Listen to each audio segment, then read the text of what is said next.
Maps define us. Imaginary lines that delineate neighborhoods. They speak to where we've been and who we are. But these old boundaries only show part of the picture. Here are the new maps of Brooklyn. These are the maps that tell the story of Brooklyn today. And this is what it's like to live on the grid.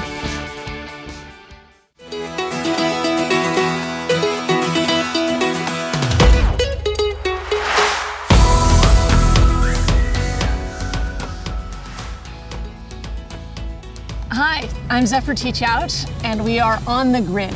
Today we are looking at biking to work in Brooklyn. It's one of the fastest growing ways of people getting to work, and we want to know who's using bikes to get to work, why, what do we see in the future? So we're starting with John Mollenkopf, the director of the Center for Urban Research at CUNY. Beautiful morning, great to see you. Oh yes, and this park is lovely too. All right, so today we want to look at biking in Brooklyn. And particularly biking to work. So where are we, first of all? So basically we're here in Red Hook, and a lot of the destinations that people are riding to for work are these kind of peripheral areas of the city that are a little hard to get to by public transportation and much easier to get to by bike. So is there an overlap with a particular demographic? I mean, the stereotype would be the sort of the hipster demographic. Right, definitely the hipster demographic is into bike riding to work. And when we started to look at the numbers, roughly 2/3 of the people who bike to work are young, white professionals of one sort or another, often in creative occupations. But there's also about a quarter of the bike to work people who are Latinos, who they're a bit older, and they're biking to jobs where they have to get to work, say, very early in the morning or late in the evening, or they're not doing the normal journey of work from a residence in Brooklyn, say, to a job in Midtown Manhattan. So a bike becomes a much more flexible way, and not to speak of a much less expensive way to get to work. That's fascinating. How do you find this out? Well, the census does ask people where they live, where they work, and how they get from home to work, and when they leave and come home. It's a major source of information for transportation planners about where to put bus routes, where to put bicycle routes, and that sort of thing. Is there a gender difference? Many more male than female bikers to work, but the numbers are rising in both places. There's about 37,000 people in the whole city who bike to work, and about 14 or 15,000 here in Brooklyn. So we have almost half of the people who are commuting to work by bike living here in Brooklyn.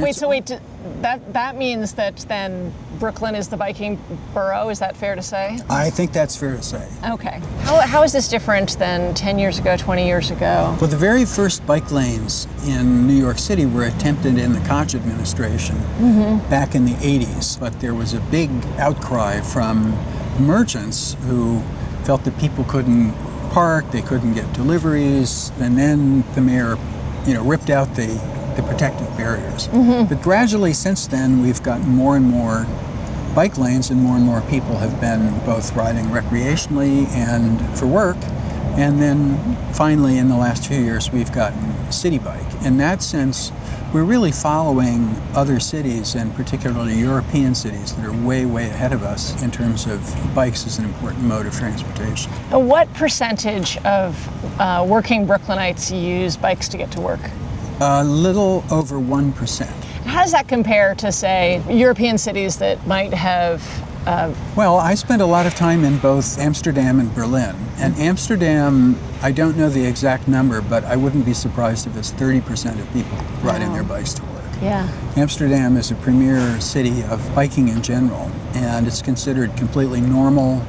Everybody does it in every kind of weather. It's definitely deeply embedded in the Dutch way of urban living. Which comes first, the infrastructure or the cyclists? I think the bike lanes tend to lag the rise in demand from cyclists. And cyclists have gotten very effectively organized through transportation alternatives and other groups in New York City to push for safer bike lanes and more bike lanes and more orientation towards bicycles as a legit mode of transportation in the city. And the bike really, fits in well with the change in the way people live. Well, hey, thanks Have a a great lot. day. It's wonderful to see you Yes. as always.